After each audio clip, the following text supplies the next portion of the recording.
How are you? What an interesting week it's been. And by interesting, I mean quite stressful for everybody, I think.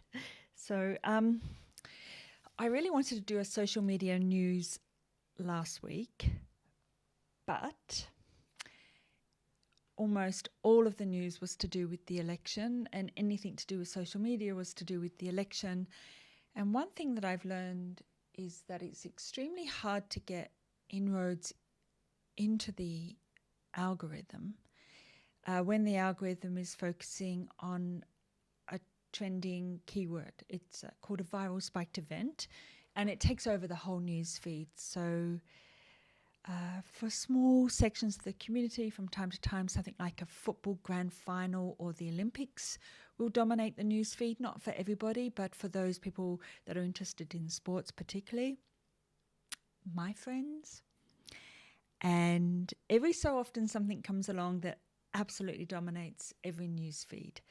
And the election was one of those for the last week. So we've had to put off major launches when something dramatic's been happening, because you just cannot get a share of the attention except with a very small group of people who've completely blocked anything to do with the topic that is virally trending at the time. Different setup today. I am trying my A10 Mini Pro ISO again, and I want to find out if there's still a little crunch, a little crackle there.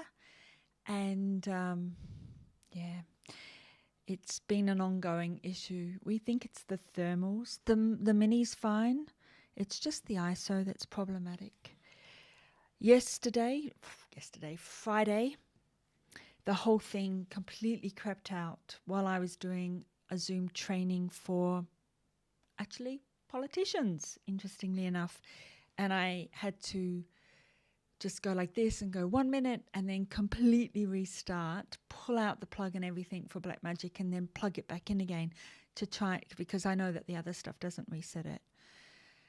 So, Leslie, what are you saying to me, my love? Oh, I've made that a bit small. Why did I make that small? I should fix that. Morning, Laurel, can't cut through unless you were Four Seasons Landscaping.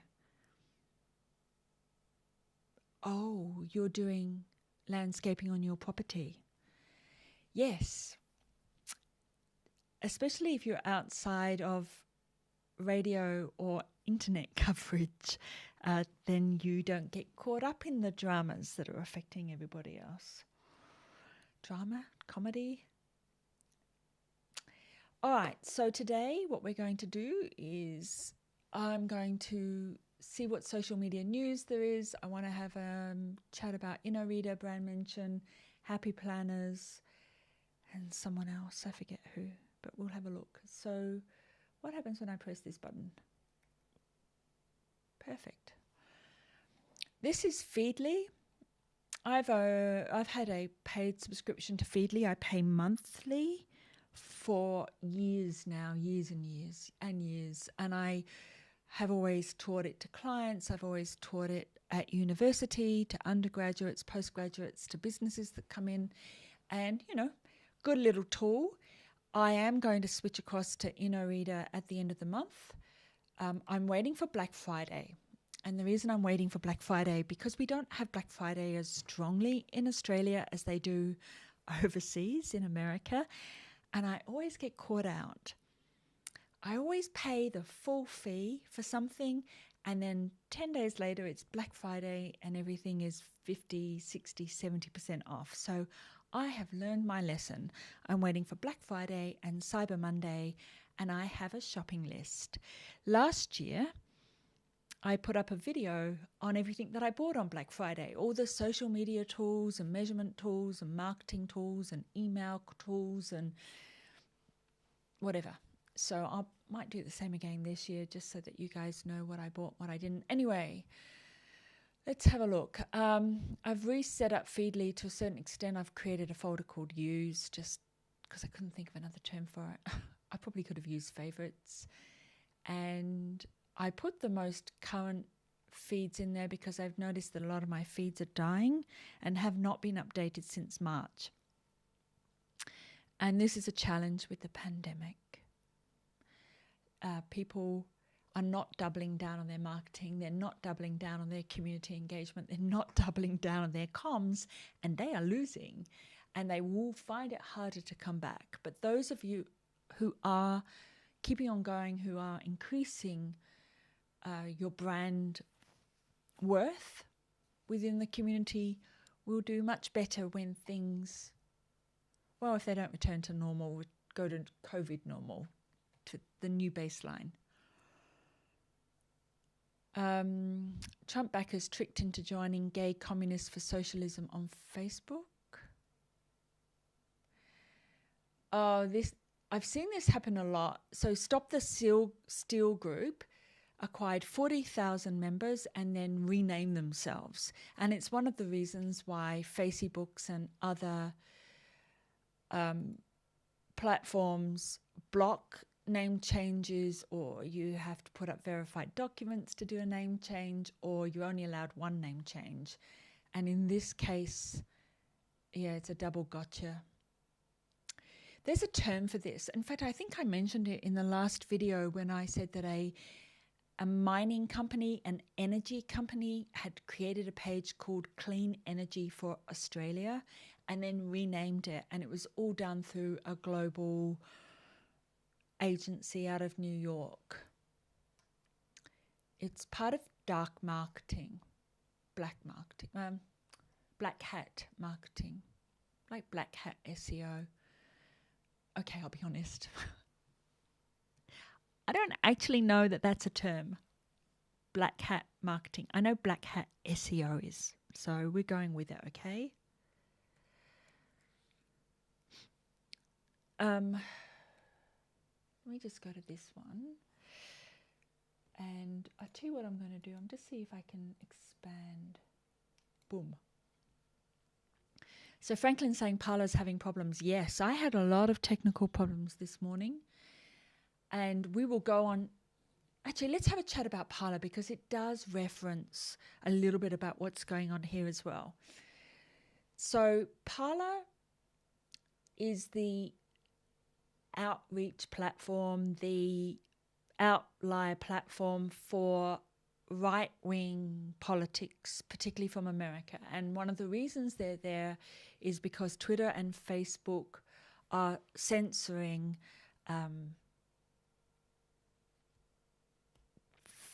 non-factual posts. I'm trying to put it in a very non-pejorative way, okay?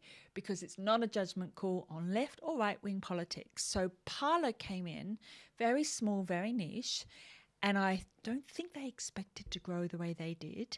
And there's been an exodus from Facebook and Twitter of right-wing people who want to be able to say whatever they want to say without all the warnings that the Facebooks and the Twitters put against, Donald Trump and other political entities. Content, social media assets. I signed up because I'm nosy and because I want to see what's happening. And when I did, what I discovered was, I'm not sure if I put it on here. I think I did. That I had to actually, maybe I didn't put it in here. Let's go to my Facebook page. I found out that what's my name? There we go.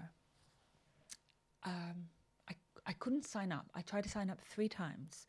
3 times I got a message with the code, and then I didn't have anywhere to put the code in. It didn't lead me through to the next page. And anyway, I quit out, relaunched, tried it all again, and eventually was able to get in.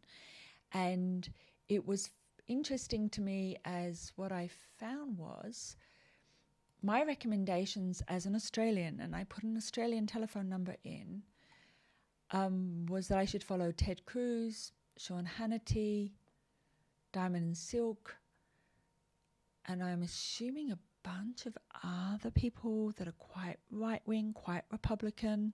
So I wasn't given any bubbles that were Australian. I then also received 1, 2, 3, 4 emails in a row, and I was quickly trying to unsubscribe, and the unsubscribe button didn't work. I went into the app, into notifications, and turned it off, and it still didn't work.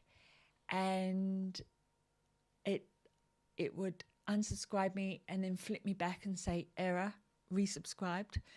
And so I had to delete the whole application and then mark all of them as spam so that the email program would recognize I didn't want them anymore. And let's just say we left it at that.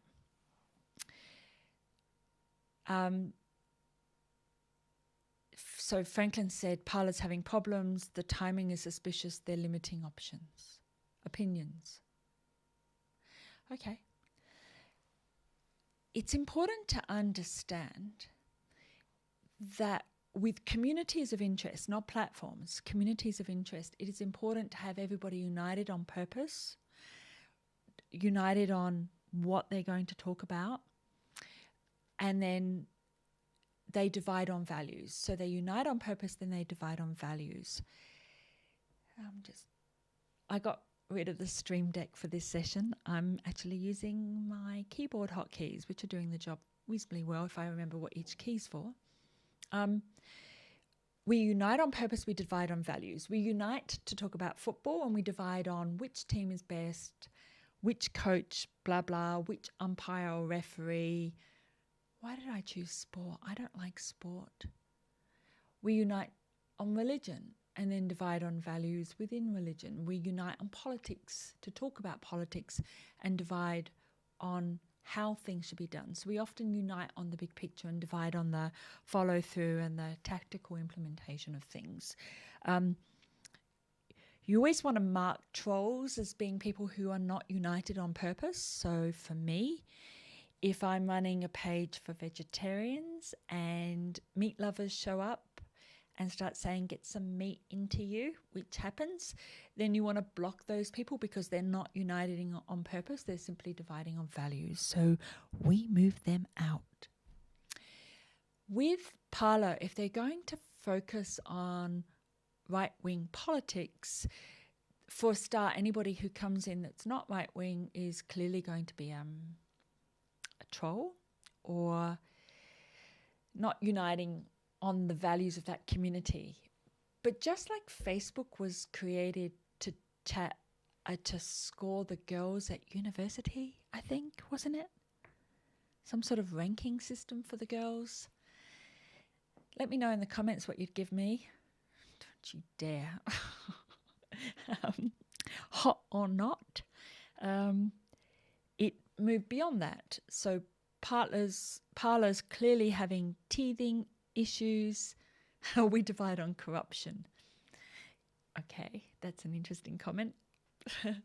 And I would say if we're uniting on values and then we grow too large, and this is the problem when you step out of target marketing and you move into broadcast marketing, you end up with a lot of problems. So sometimes we want to keep small, closed groups because that works better for communication than the others. But anyway, let's keep going. I'm rabbiting on, as usual.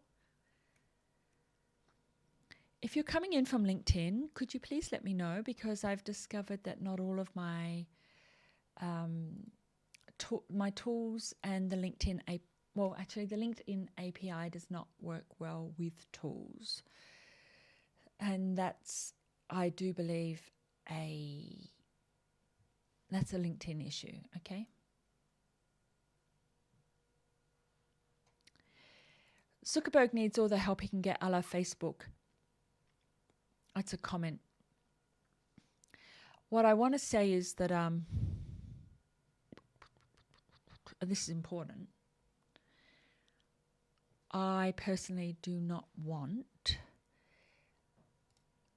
Mark Zuckerberg, Facebook, Twitter, corporate America engaging in cancel culture, because when they do it for their own benefit. So watching cancel culture at work with the big companies, there is always an agenda that's not the same values that you and I might have around cancel culture.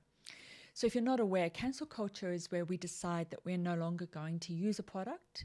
So that's step one. And then what social media does is then amplifies that decision, because we tell everybody the terrible experience we had. For instance, I've been having a terrible experience with my Black Magic products. Or I've been having a terrible experience at Harvey Norman's. So we tell people.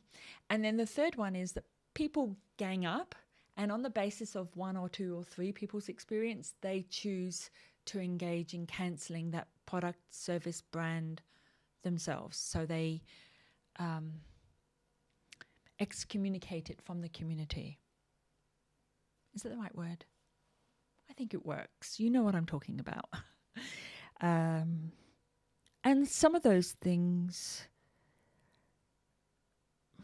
it's always interesting, because you can always find examples of why they shouldn't do it or how it shouldn't happen.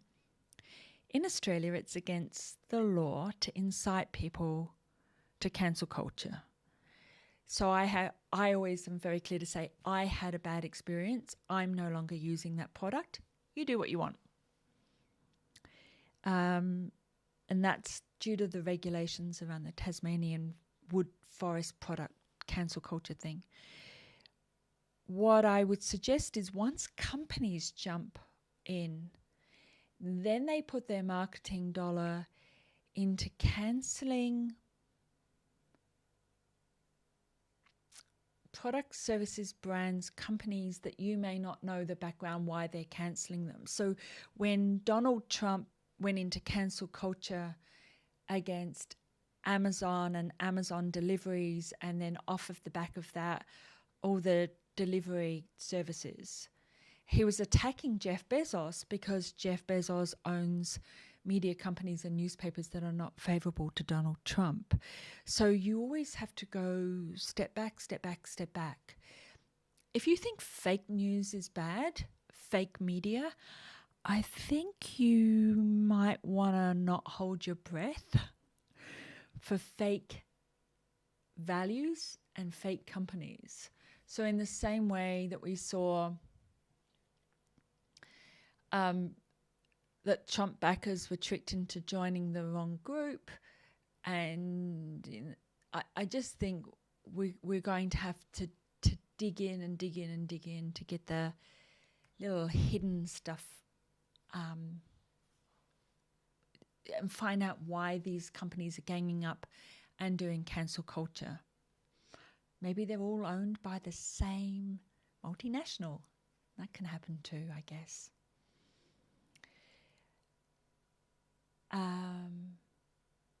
Yeah, if you're on LinkedIn and you're seeing this, please let me know.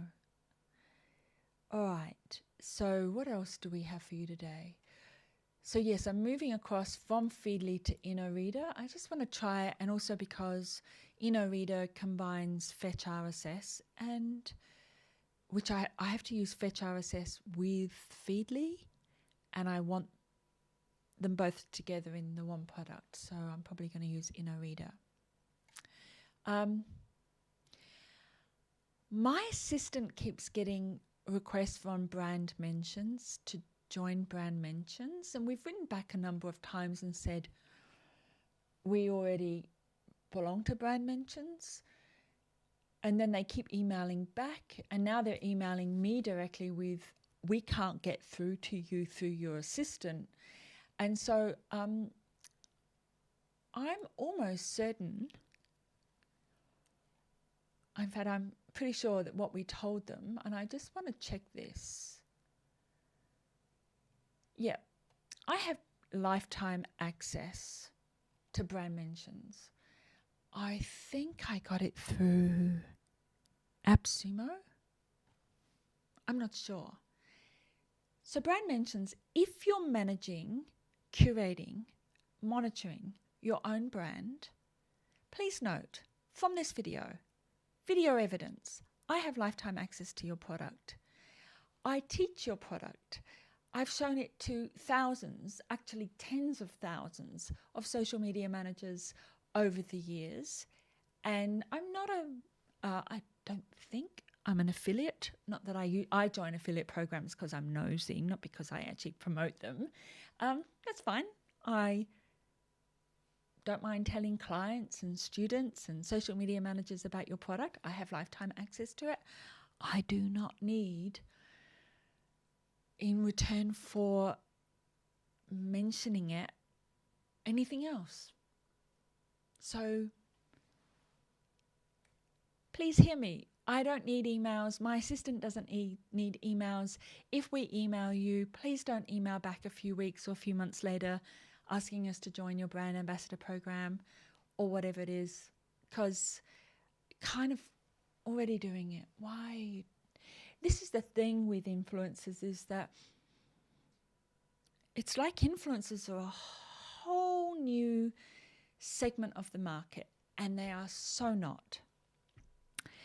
So often with a product, there's influencers out there, people like me who are teachers and working with clients. I work with governments, I work with all kinds. I show them platforms, I show them tools, I educate them, I teach them how to use the tools. And for me, I don't need a title of brand ambassador. I don't need to be part of the affiliate program. I'm just wondering how the sound is. Let me just check. Oh, seems a bit quiet. Is that a bit quiet? Probably is. Let me move that up. I don't need to be part of the affiliate program because the couple of dollars, the coffee money that I would get, I get paid by the client to walk them independently through tools. So that's what I do, and I make recommendations based on that. So I think when you go out looking for influencers, you should ask your clients, how did you hear about us? Because those people are already influencers. And trying to get me to join an influencer program when for the last, I don't know, well, that's showing 3 years, 2 or 3 years, and I know I've had it longer than that. When I've had been working as an influencer for 2 or 3 years, and then I get asked to formally join a program, but I have, sometimes they say, but you have to submit the content beforehand for the price of a coffee. No, I don't think so. All right, let's move on. By the way, I'm not having a wine. I'm just want you to understand the kind of forces that occur there out in a closed marketplace where there are limited or not limited number, but there's already a core community of influencers, and then you get an outside agency coming in who've got no idea what's going on. I assume that's what's happening. So another group that I've been asked to join is Happy Planners. Now this one I am thinking of joining as a Monday morning, as a brand ambassador, sort of. Maybe because it's not social media and it's interesting to me. But what I do with the Happy Planner planners is I create social media strategies using them. That's not what they're for. They're for journaling. So if you do bullet point journaling, or you do some sort of daily diary or weekly diary, and particularly if you like using the stickers and the cute books, good on you. I find in class that people seem to appreciate my templates and my layouts for social media strategies. And I use things like stickers for customer avatars and target audiences. So it's business focused, but it still meets the planning community kind of criteria. I suspect that I've been asked, this is what, my plans don't look this pretty, I have to tell you. Let me have a look at their Instagram embed. So that's kind of cute. Mine don't look anything like that. They're just not that pretty. What I'd almost like to do is not be the brand ambassador, but work with Happy Planner, with their planning teams. That's what they call their influencer teams, to create social media strategy templates that I can give out in classes, or I can talk to agencies about doing.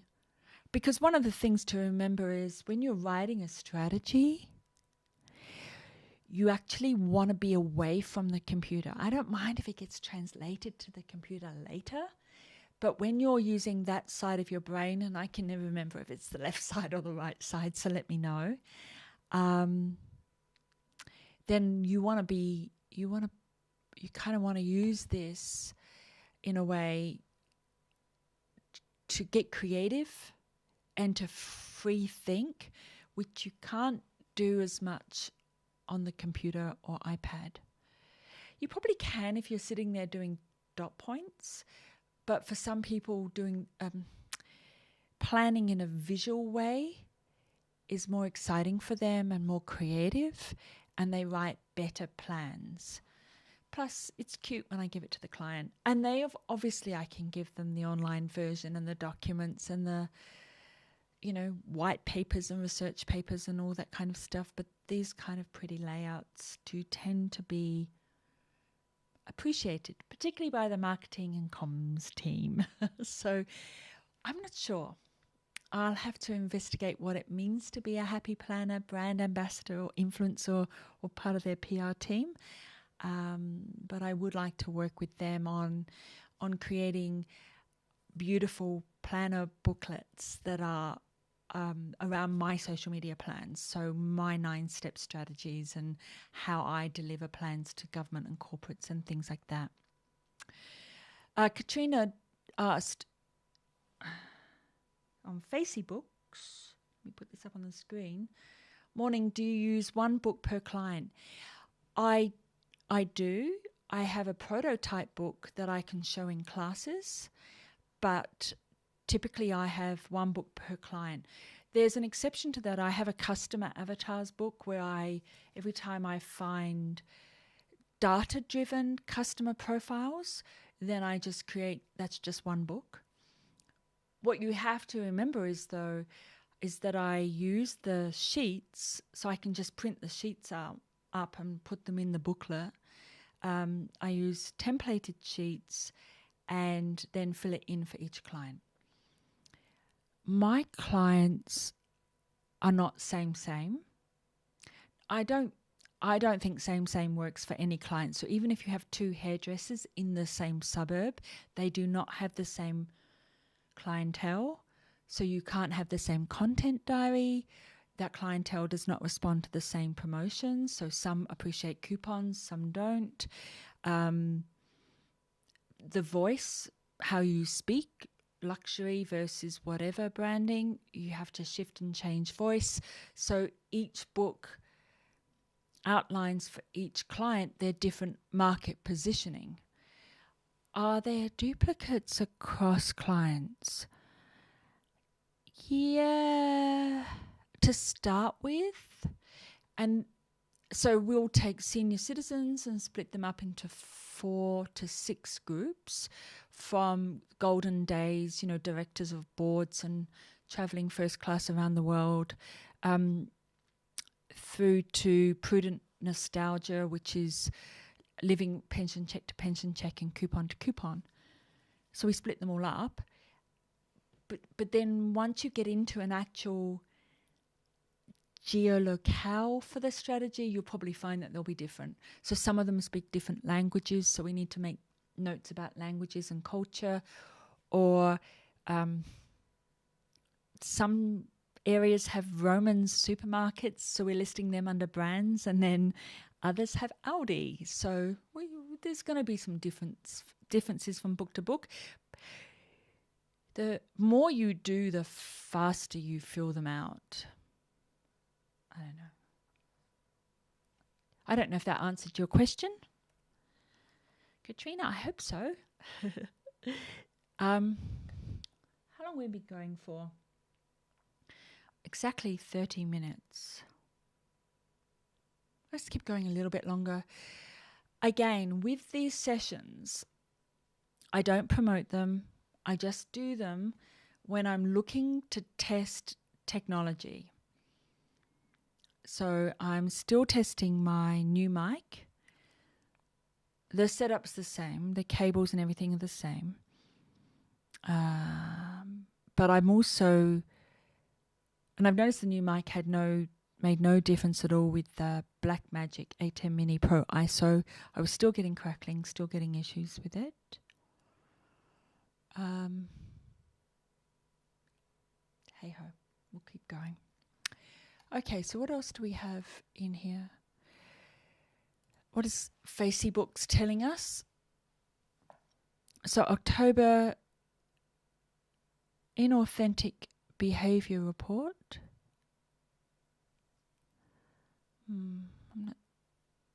Payments to India with WhatsApp. That's interesting because India's had a lot of problems with payment solutions like Stripe and PayPal and things like that. Yesterday, 9 days ago, support black-owned businesses with our Buy Black Friday gift guide. Oh, okay, so supporting black-owned businesses. You can click on these if you get interested. This is about.fb.com. I think it's a WordPress site. It usually is.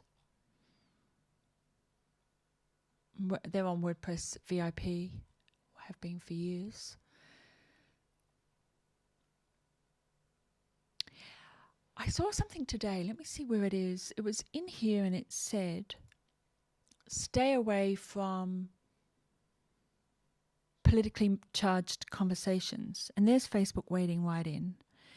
And I would say it depends on your voice. And you need to talk about values in your organization and decide what arguments you're willing to own and which ones you're not. So Facebook's clearly willing to go hard on Black Lives Matter, diversity. And this other brand was saying, oh no, we don't do anything like that. I don't know where it is now. And I don't know. Was it in here? No.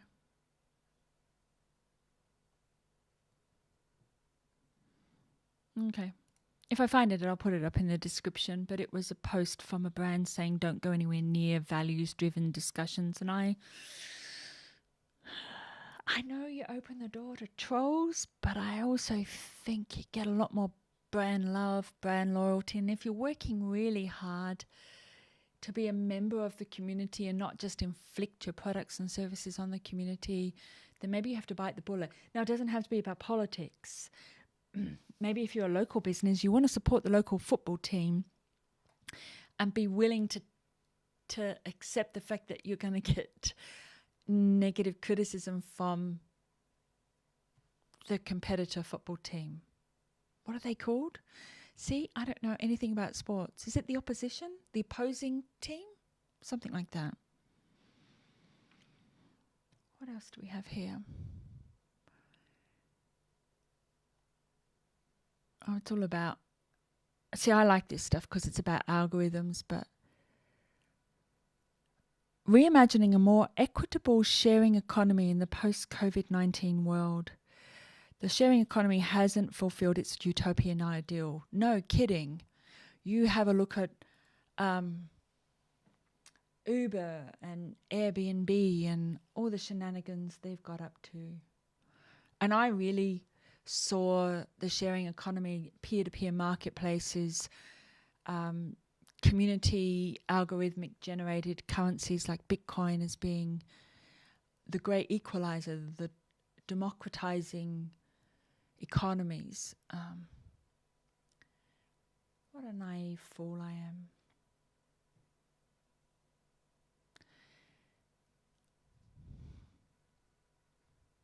Yeah, Uber and Airbnb. And what did I just say?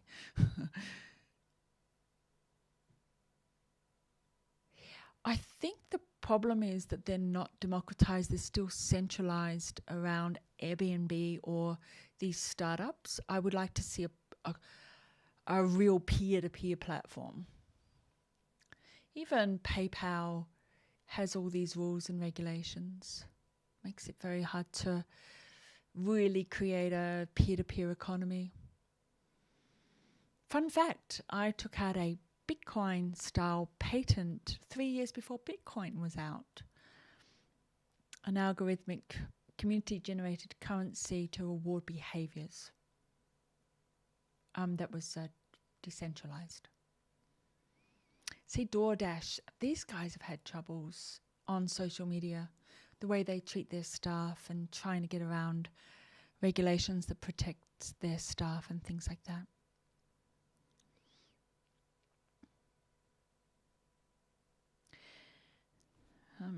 Michael, absolutely. As a business, we get involved in value discussions all the time. As you say, you can only be part of a community if you get involved. And, you know, I see Google step up. So I remember during the Olympics when Russia said that they didn't like, there was a big anti-gay rhetoric coming out of the Russian government, and Google changed all of their logos to rainbow logos. In Australia, there's a coffee house, Gloria Jeans, that at the time the franchisees were connected to the Hillsong Church, who are, well, Hillsong Church is supportive of traditional marriage. The franchisees copped it because gay marriage at the time was still on the agenda. It's before we had our referendum. And then Starbucks brought out rainbow-based Starbucks logos everywhere. And I think what was intriguing for me is that Starbucks cynically did not change all the Starbucks logos in the western suburbs, which coincidentally are the suburbs that voted against gay marriage and voted for traditional marriage. Again, I'm not making judgment calls here, except on brand behaviours. Be pro-traditional marriage, be pro-gay marriage. I'm observing. I have my personal views, but I'm observing this. But when I see brands cynically, what's it called when you just lip service, when you pay lip service to something? You know, Telstra put up rainbow-based telephone booths in Newtown. They would not have shifted them out to the western suburbs because they would have been knocked down in a heartbeat. So am I being cynical? Is it lip service? Is it values-driven discussion? I don't know. I know that I'll personally, remember, I'm not telling you not to buy it because cancel culture is illegal in Australia. I personally will not buy Barilla pasta. And it annoys me when I get ads for it on Google and I can't click don't show me their ads because the CEO for Barilla said, we don't want gay people buying our pasta. We only want family people to buy it, something like that. Oh, I did not get the memo. That's interesting. Go away. I don't want to read any more than this. After Chairman Guido Barilla rebuked gay families on national radio, his CEO spent 5 years cleaning up the company's reputation. Oh, so the owner said it, the CEO didn't. And see, it's been 7 years and I still remember. I vote with my little feet. My problem is when you want to vote with your feet and there's not much choice. So, for instance, I dislike the fact that Qantas, which is supposed to be our premium brand, has shifted to self-serve only at airports. So instead of dabbling down during the corona apocalypse and saying we will provide better customer service, we will provide community-based engagement, discussions, marketing, we will support our staff so that they are loyal to us for years and decades to come, like Pandora necklaces have just done. They're not shutting down any stores or laying off any staff. The CEO said, we will ride this out and we support our staff. Those things give me goosebumps. Qantas, not so much. But my choice with Qantas, if I don't want to fly Qantas in Australia, is Virgin Australia, who were shocking every time I've flown them and who've behaved no better. And Jetstar and Tiger, are they still a thing? I don't know. But what happens when every brand in that industry makes you feel sick to your stomach with their lack of ethics, their lack of values? What do? I mean, I could say I won't travel anymore and take the moral higher ground. But given that we can't travel, that also would be lip service, so I won't say that. But man, I know, I'll take a cruise ship. Leslie White. Hate that too. Qantas and Apple both charging premium prices, but customer service no longer at the same level as earlier days. Which is weird because Qantas had fantastic customer service. So did Emirates and Singapore Airlines years ago. I loved their clubs. In fact, I used to join the club. Even when I was a student, I had no money because I could go in and use it. I think it was once a week. And so I used to go in there and study, have a glass of wine while I was doing it. Which reminds me, I'm not doing wine o'clock at the moment unless you guys ask me to bring it back. I felt like I was the only one sitting down with a glass of wine on a Friday and everybody else was packing up for the weekend. So unless I start getting drunk on Monday mornings with wine, you could vote for that. Don't vote for that. It's probably not going to be worth that. Anyway, back to here. So yes, cancel culture and companies and pasta and values and purpose and all kinds of stuff. I feel like I was talking about something. Oh yeah, we were talking about the utopian ideal of peer-to-peer marketing networks. What's your favorite peer-to-peer platform? And what's your favorite Australian one? I mean, I tracked this for years, probably 2008 to 2012, you know, and I loved Redbubble, which is Australian in Melbourne. And I don't know if you'd call Canva a peer-to-peer marketplace. I can't remember if you can buy other people's images and videos on there or not, but they're Australian. And what's a peer-to-peer marketplace that's awesome from Australia? Oh, is it Indiegogo? The Kickstarter competitor. I think they're from Perth. And there's a peer-to-peer marketplace. If you're not sure what peer-to-peer is, it's you have something to offer and I'm looking for someone that provides that product or service. So the peer-to-peer marketplace has threefold job. It has to matchmake us and it's hands-off. We do the deal. It has to provide escrow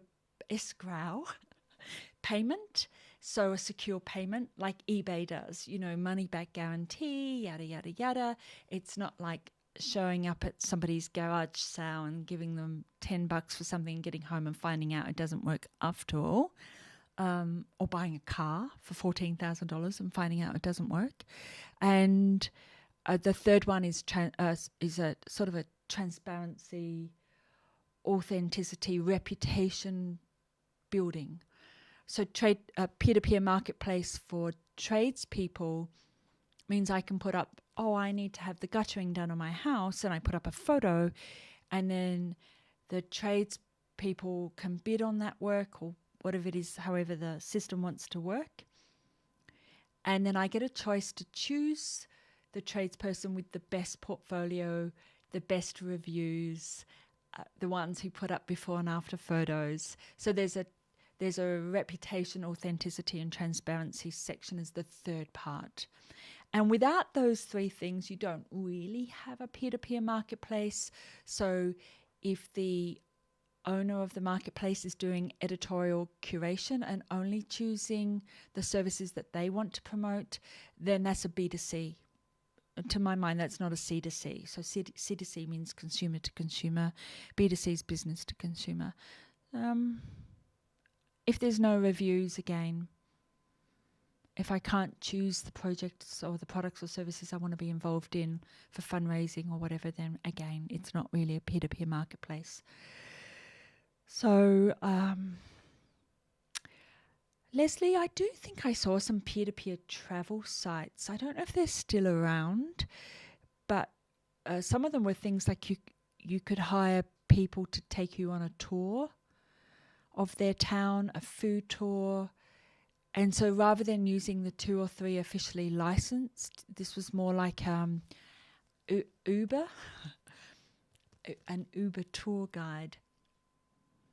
I was thinking the other day, I was feeling really sad. I was remembering all the places that I've visited and I've lived overseas. So I lived in Jakarta, I lived in Singapore, and I travelled to China, and I went to Korea, and I went to the DMZ with North Korea, and I lived in Morocco, in Fez in Morocco, and I studied Arabic and a bit of French, and then I travelled around Morocco, and I went to the Spanish Melilla in North Africa, and then I was thinking the other day, I keep expecting this time to be over so I can go again, like next year. Let's book a trip next year. And then I'm thinking, what if it's never over?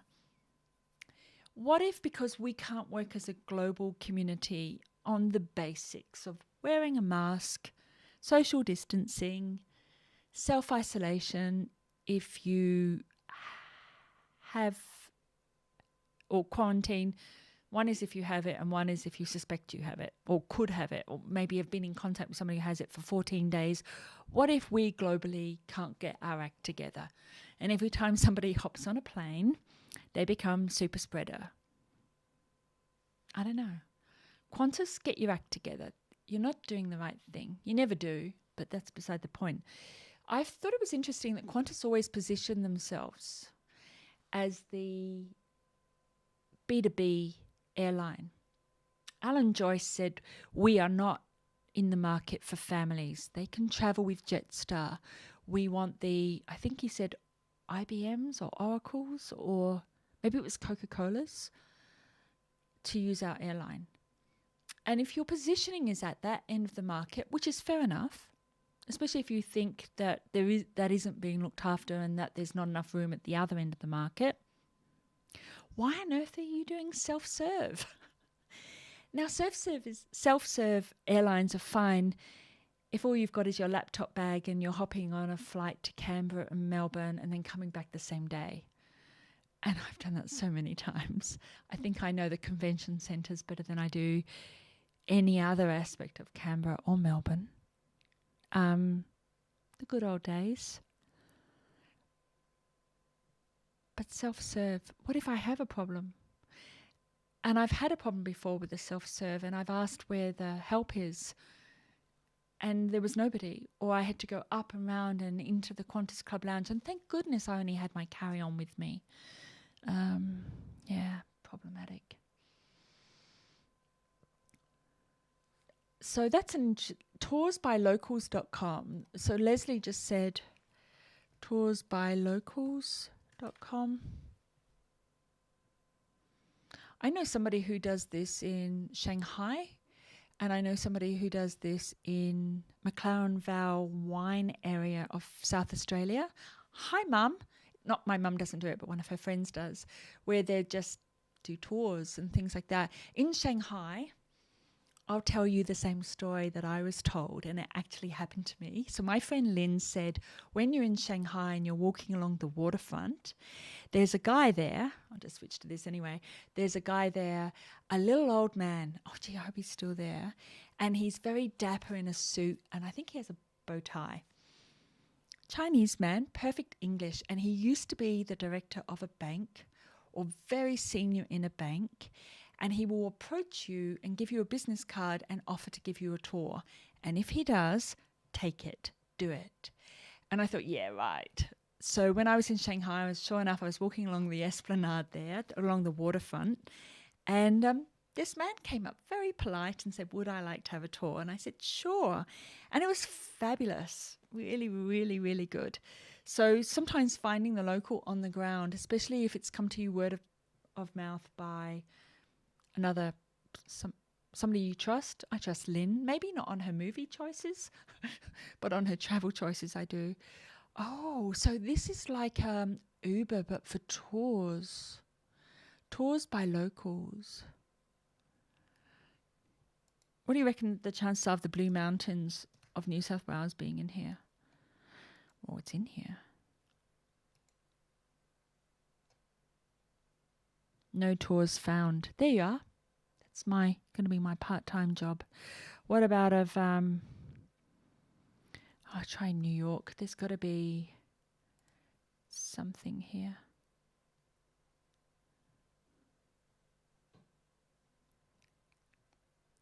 Oh, a Christmas tour.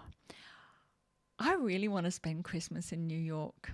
I'm not sure this is the year I want to spend Christmas in New York, but I'm a big kid. I want Christmas in New York, and I want Christmas in Lapland, and I want to ride around with Santa Claus on the sleigh, and then I want to say to everybody, see, he is real. Greenwich Village. Wouldn't it be awesome to go to New York? Have you been to New York? And if you have, did you do a tour? How did you know all the best places to go and eat? I think you can't go to New York and not eat. And I don't say that about really anywhere else in America, although like all the places I've been to, trying the local food is an experience. And it doesn't mean I like everything, but I like trying the food. But yeah, I'd like to try the New York experiences. Is there anything else besides food? Yeah. Art galleries and have they opened the theatres yet? Oh, I don't know. I haven't kept up to date, but Broadway. So what I'm finding interesting is, there are 35 local guides. Can I click on one of these dudes? No, I can't. I wonder if they put them through any kind of a system before. Oh, they're licensed. But who are they licensed by? Are they licensed by the website or licensed by government? Pace University.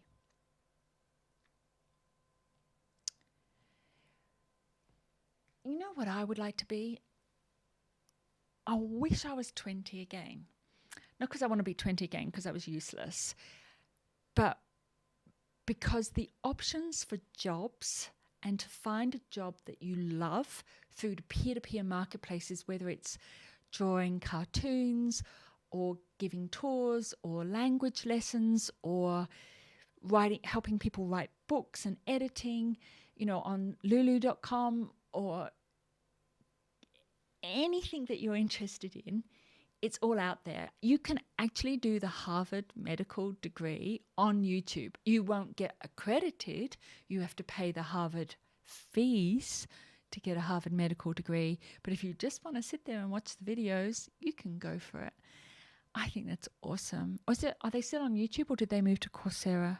Or did they move to... What's the Google education, peer-to-peer education platform called? I can't remember. The great thing about tours by local is that you can see their specialties too, e.g. chefs, archaeologists, art historians. Yeah, I noticed that. So Derek is fluent in Spanish. It reminds me of homestays when you're in high school. Remember you would but you could go and stay somewhere and then study the language and learn the culture, and then you had to come back and write essays on it. But what fun. That's what I want to do in my life. Just go around and do homestays and be nosy about people and what they do. Really, that's probably the job description of a social media manager. I just want to watch people, be nosy, and understand what they're doing. The rest of it's just the stuff you put on top. A certified black belt can take me on a tour of New York.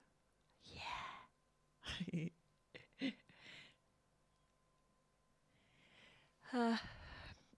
Limousine tours.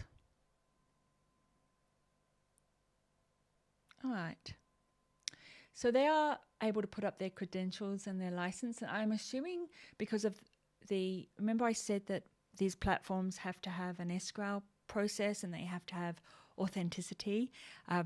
So in peer-to-peer banking sites, you have to upload your house lease or deed, you have to put up your driver's license, you have to put up your bank accounts, and then the bank provides the authenticity and the ranking, and then from there you can then go in and do peer-to-peer banking. So I'm assuming that these sort of tours by local do the same sort of licensing as well. Anyway, I'm going to be playing back this video to see whether the microphone crunch is an issue, and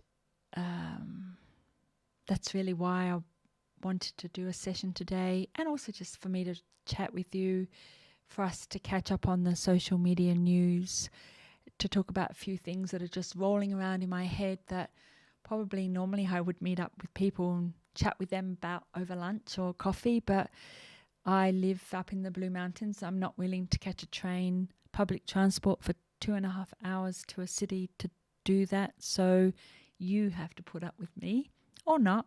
You're free to click off. And yeah. What would you like me to do a video on? It has to be on social media or online communities because I'm pretty useless with everything else. And I can also prep it better than I can probably do these ones because it's just news type stuff. Let me know and we'll do that in our next session. So thank you for your attention today, and I'm going to love you and leave you. Thank you. Bye.